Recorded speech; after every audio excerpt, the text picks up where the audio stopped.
Hey guys, welcome back to Box Office Overview. This is the series that I do weekly on my channel where I go over the top 10 movies on the box office this week, and then I go through it. This week was July 27th through July 29th. We got two new entries into the box office, which were on Mission Impossible Fallout and Teen Titans Go to the Movies. So let's check out the box office this week.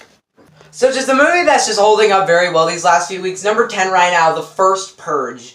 This movie held up a lot better. I would have expected it would have fell off the box office last week. I thought the last week would be its last week. It held up well this week and stayed in the top 10. Glad for The First Purge that it is still there, even though I didn't even see the movie. So that's happy, I guess. Nice job, First Purge. This is your last week here, so nice work staying through all of July.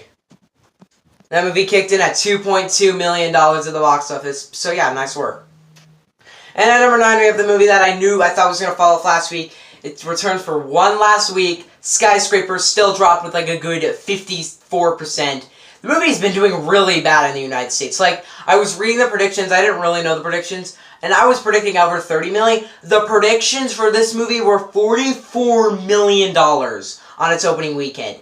It made $25 million. The next week it dropped over 50%. Next week, now we're at another 50%. This movie's not going to stay in the box office for another week. And it barely even stayed through July. That is sad. The movie made $5.4 million this weekend. And goodbye Skyscraper at number 8. Kicking in with a good $6.7 million is Jurassic World: The Fallen Kingdom.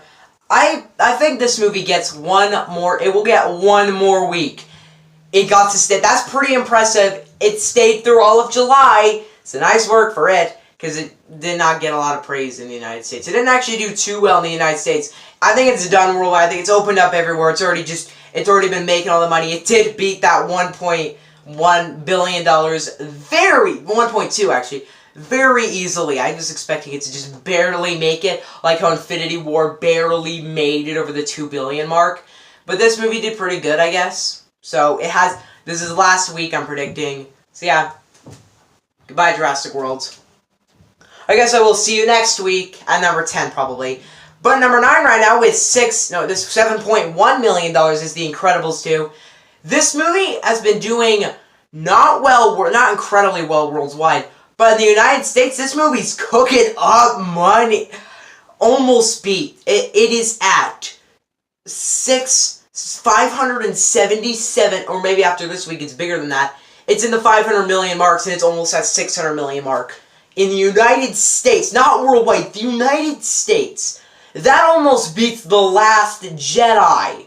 The Last Jedi. I mean, The Last Jedi is a Star Wars movie. You're almost beating another Star Wars movie. Nice work, Disney. This movie does open up this weekend. It opened up this weekend worldwide. So I'm hoping it will beat the 100 million mark. Please do it, because I think it's opening up in Europe this week. So yeah. Let's hope it's good. I'm rooting for Incredibles. I really am.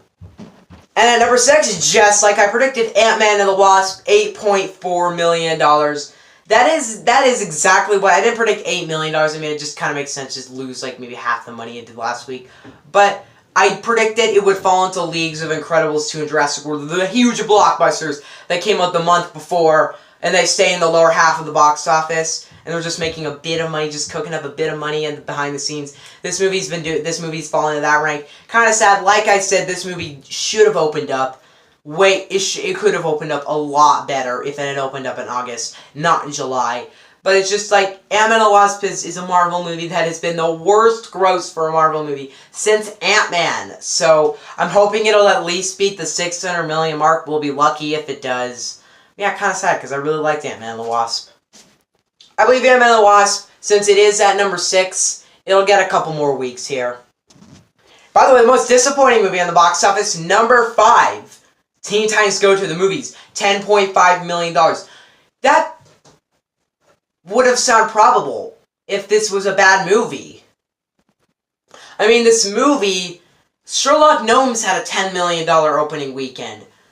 And that movie sucked. Did most people agree? I mean, maybe some kids liked it. I hated that movie, but this movie was good, and most people agree this good. There are those occasional people like, it sucked, even though most of them probably didn't see it. A couple of them saw it. Beyond the trailer. The question is that how it has 100% on Rotten Tomatoes. It's in the 80s, the high 80s. If I see a movie in the high 80s like Teen Titans Go, and that movie got 100%, I was like, you know, maybe critics are being paid. Then I saw it, and I was like, no, critics aren't being paid. That was a really good movie. Surprisingly enough, it doesn't seem like this movie. It's been cooking up not enough money. I just was disappointed by its weekend. It's going to drop over 50% next weekend. So it sucks to be you, Teen Titans Go. Maybe we won't get a return of the Teen Titans. Believe it or not, I knew there was a post-credit scene on Teen Titans Go to the movies. I just didn't say because I was like, I want to get the video out. So I didn't stay for the post-credit scene. But there was one. And apparently it teased the Teen Titans Go show returning, which I knew was happening if this movie was successful. So yay, guess I'm going to watch it. So yay. And at number 4, Hotel Transylvania 3. This movie hasn't been doing bad, but it hasn't been doing that good. I mean, it did cook up a solid-ish opening weekend, but what's funny is this movie was bad, and I believe it's bad because of Friday the 3rd. I said I did not like Hotel Transylvania 3 enough times now. I don't even really want to talk about it anymore. It just made some money at the box office because it was a July release. Still kept into the top 5. It's like, I think if I were really wanting what to happen, I would have been like, if it was like, you can switch to movies. Like if someone came up to me like a genie, he's like, you have one wish that you can do. You can switch 2 movies in 20... If you can switch 2 movies' box office results in 2018, in July, which 2 would you pick? I'd actually probably pick, like... I would pick that... I guess I would pick that Fallout would do as good as Ant-Man and the Wasp, but my second choice would have been Skyscraper do as good as Hotel 3, because that movie was a lot better than Hotel 3, even though I really thought about it. Skyscraper is actually not a very good movie. But, still, top 5, I guess impressive by Adam Sandler's standpoints. It's not been doing bad. But, yeah, it's actually been doing quite good. That sucks. We're going to get a Hotel 4. I'm actually kind of happy, because maybe we can learn from the mistakes of the past. At number 3, like I predicted, The Equalizer 2, 14 million. I said this last week. Everybody was like, whoa, it did really good. We predicted 20 million now. 35 million, impressed for it. I was like, nice. I was impressed too, but then I was like, but every time a movie gets bad reviews and not a lot of people like it, but it has a really solid opening weekend, that next weekend drop is gigantic. This movie dropped 60%. That is bad. I completely knew that was gonna happen. It was destined to fail because, first off, The Equalizer 1 wasn't even that praised, and then this movie didn't even get that high of a Rotten Tomatoes score, so I was just like, it's destined to fail, and it's not been doing that good. Sucks to be you, Equalizer 2. But Denzel isn't the only one that should be sad, because at number 2, we have Mamma Mia, Here We Go Again at 15 million. 57% drop. Bad.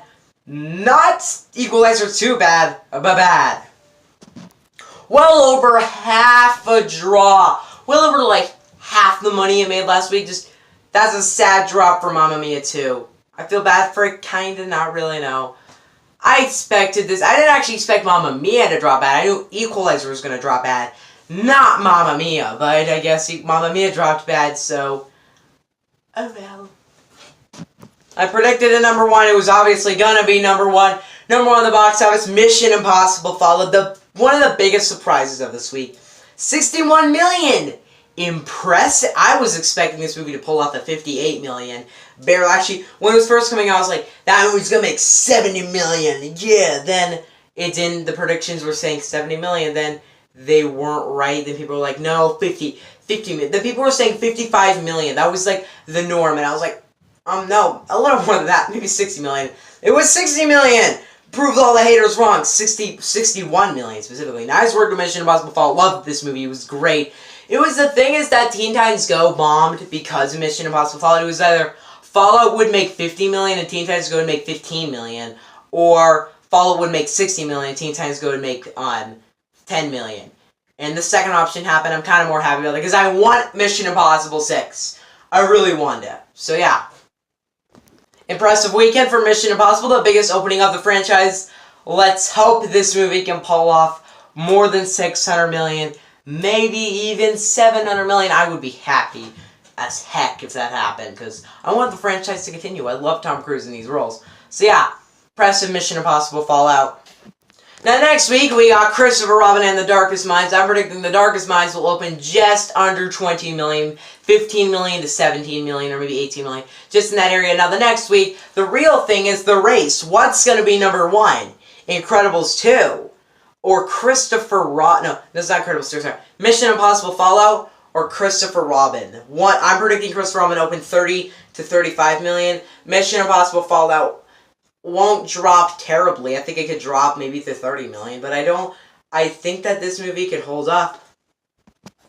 Last time Mission Impossible came out on the last Friday of July, next week it had the threat of Fantastic Four, even though Fantastic was an awful movie, so incredible, Mission Impossible Fallout beat for Fantastic, just swipe away.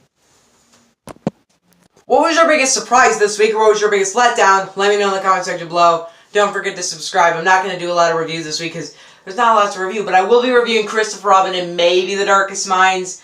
I'll see how it plays out. Maybe The Darkest Minds will come on in a couple of weeks, but I think I might be reviewing it this Friday. So yeah, see you guys next time, and goodbye!